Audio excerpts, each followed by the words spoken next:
One of the things that frustrates me about the so-called progressive left is their ongoing reluctance to criticize Islam as an ideology. This is a belief system that openly rejects feminism, rejects LGBT rights, and is fundamentally patriarchal by the left's own definitions. Yet this is rarely acknowledged. Whenever Islam is discussed critically, the conversation is usually derailed with excuses.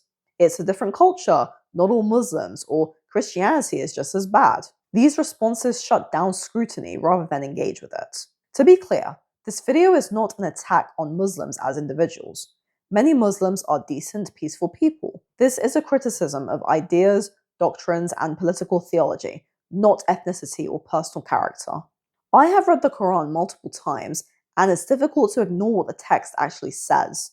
The distinction between believers and non-believers is clear and repeatedly reinforced. Believers are promised reward, disbelievers are warned of punishment. This is not pluralism, and it's not tolerant in the modern liberal sense. Islam historically functioned as an expansionist religion. It condones jihad, which includes armed struggle against the infidels. The progressive left frequently condemns Western imperialism, yet Islamic imperialism is almost never mentioned. Why is Western history treated as evil, while Islamic history is framed as victimhood? Polling in the UK has shown that a significant portion of Muslims support the introduction of Sharia law into Britain. Sharia prescribes punishments and social rules that directly conflict with modern Western legal standards, such as stoning homosexuals to death. This is incompatible with Western liberal values. Western societies claim to support universal human rights.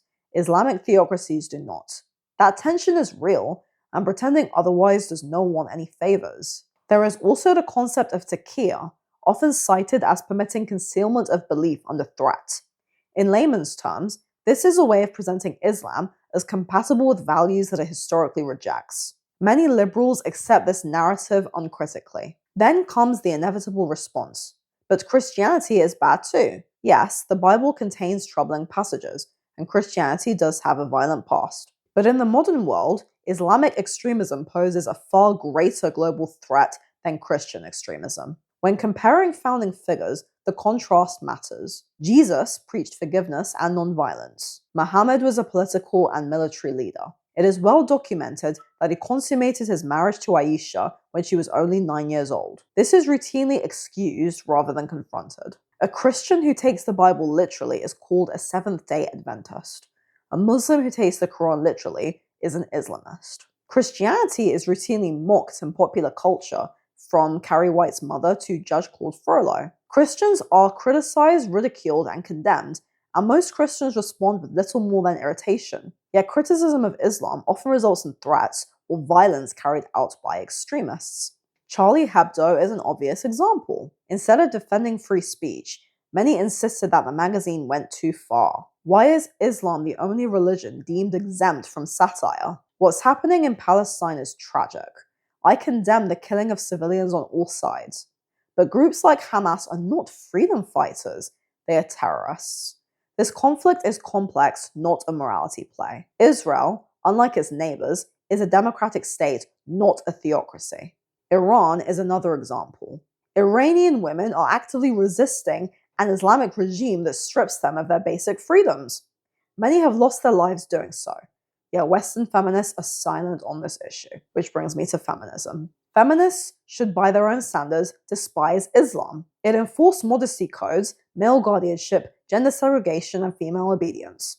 These are the very things feminists condemn when found in Christianity, yet they never condemn them in Islam. Figures like Tommy Robinson have faced relentless scrutiny for speaking up about grooming gangs and Islamic extremism. While I don't agree with all his views, it's undeniable that the British establishment has failed to address these issues honestly. Laws around so-called Islamophobia increasingly discourage legitimate criticism.